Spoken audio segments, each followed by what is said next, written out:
Good afternoon, welcome back to my channel Deepa Dutta and জয়গুরু। তো দেখো আজকে খিচুড়ি রেসিপি তোমাদের সাথে আগের ভিডিওতে শেয়ার করেছি যে আজকে কিন্তু খিচুড়ি করলাম। তা খিচুড়িটা কীভাবে করেছি সেটা কিন্তু তোমাদের সাথে শেয়ার করেছি। তো খিচুড়িটা এখনও একটু বাকি আছে, ঘি দিয়ে নামিয়ে ফেলবে। এবং খিচুড়ির সাথে দেখো মানুষ অনেক রকম কিছু খায়, আর যেহেতু আমার নিরামিষ, তো নিরামিষ রেসিপি তোমাদের সাথে শেয়ার করব। তার জন্য কড়া বসিয়ে দিয়েছি। আমি সেই ইলিশ মাছ, নানান রকম মাছ ভাজা, চিকেন কষা এগুলো হয়, এবং নিরামিষের তরকারি হয়। কিন্তু আমি যে তরকারি করব না, ভাজা করব। বেগুনও নেই, পটলও নেই, কিচ্ছু নেই। তো দেখো আমি আলু এইভাবে কুড়িয়ে নিয়েছি, আর দেখতে পাচ্ছ কাঁচা লঙ্কা কুচি নিয়েছি, আর এখানে নিয়েছি পোস্ত, লবণ, কালো জিরে, হলুদ, লঙ্কার গুঁড়ি। তো এই উপকরণগুলো আমি সবই এর মধ্যে দিয়ে দেবো। এইবারে কিন্তু এটা আমি ভালো করে মেখে নেব। আর একটা জিনিস দেবো, উপকরণ দেবো, সেটা সামান্য একটু বেসন এর ওপরে ছিটিয়ে দেবো। মানে বেসনের চোবাবো না, এটা সাথে জাস্ট মাখো মাখো করে দেবো। সামান্য একটু বেসন এই দেখো এরকমভাবে জাস্ট ছিটিয়ে দেবো।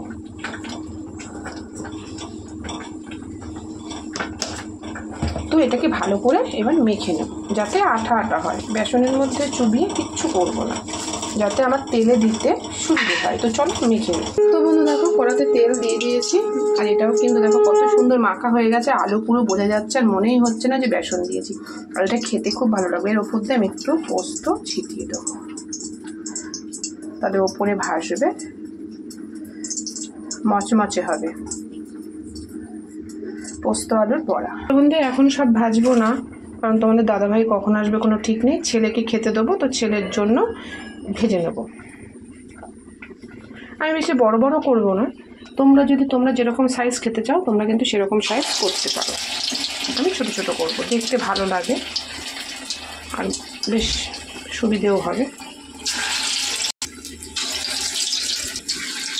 তো এইভাবে কিন্তু আমি, তো বন্ধু একবার একটু উল্টে দেবো, কমিয়ে ভাজবো, কারণ না হলে এটা তো আলু তো ভাজতে বেশি সময় লাগে না, নাহলে পুড়ে যাবে। আর পোস্তগুলোও আছে, সেগুলোও পুড়ে যাবে, তখন আর ভালো লাগবে না। তার জন্য কমিয়েই ভাজবো। তো দেখো কি সুন্দর কালার হয়েছে। ওপরে পোস্ত ছিটিয়ে দিয়েছি, পোস্ত দিয়ে মেখেছি, আবার ওপরে একটু ছিটিয়ে দিয়েছি। দারুণ হয়েছে কিন্তু। তোমরা অবশ্যই, অনেকেই পোস্তর বড়া খাও, কিন্তু এরকম আলু পোস্ত দিয়ে বড়া ভেজে খাবে, দারুণ লাগবে। এবং খেয়ে আমাকে কমেন্ট করে বলো যে কেমন লেগেছে। তো বন্ধু খিচুড়ি হয়ে গেছে, এবার আমি খিচুড়িতে ঘি দেবো। আমি কিন্তু একটু ঘিটা বেশিই ব্যবহার করি, তোমরা যেরকম খাও সেরকম ব্যবহার করবে। ঘি লাগে, আমি কিন্তু সেটাতে একটু বেশি ব্যবহার করি, আমার তো খুব ভালো লাগে। তো আজকে স্পেশাল হচ্ছে এই খিচুড়ি, ঝিঙে সবজি দিয়ে খিচুড়ি, দারুণ এসছে কিন্তু কালারটা।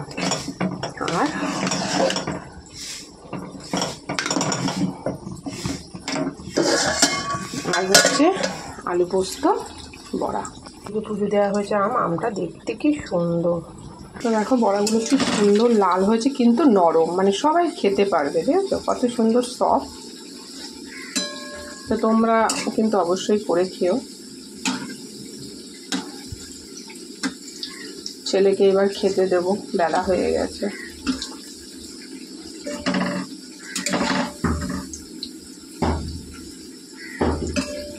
দেখো কত সুন্দর লাল লাল হয়েছে বরাবর। এবার তুলে নেব।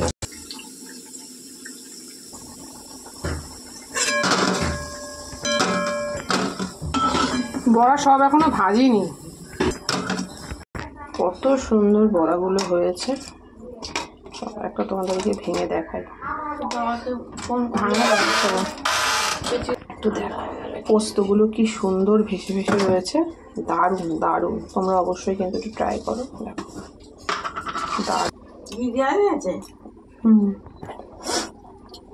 তো চলো আজকের মতো এরকম আবার ফিরে আসবো নতুন কোনো ভিডিও নিয়ে।